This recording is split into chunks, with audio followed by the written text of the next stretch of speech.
Después de tantos años de andar trotando el mundo, he vuelto moribundo de añoranza por la tierra. Y hay tantas cosas nuevas que la transición cambiará, pero aquel lugar soñado, nada había cambiado.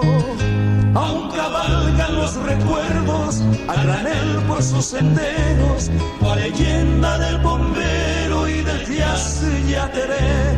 Mariposas, colibríes y zorzales guanabíes son eternos pregoneros en el Parque Caballero.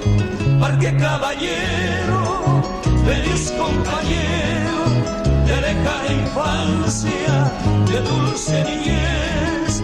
Parque Caballero, el primer te quiero entre tu arboleda un día escuché.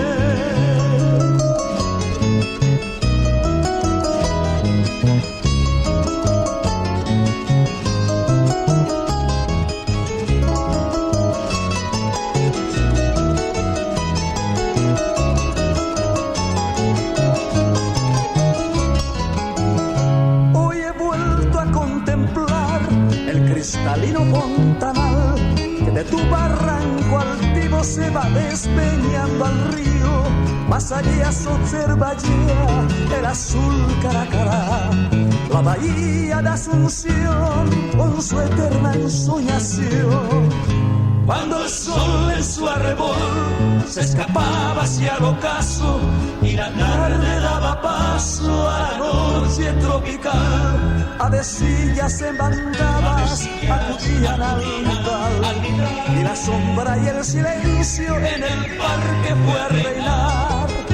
Parque Caballero, feliz compañero de lejana infancia, de dulce niñez.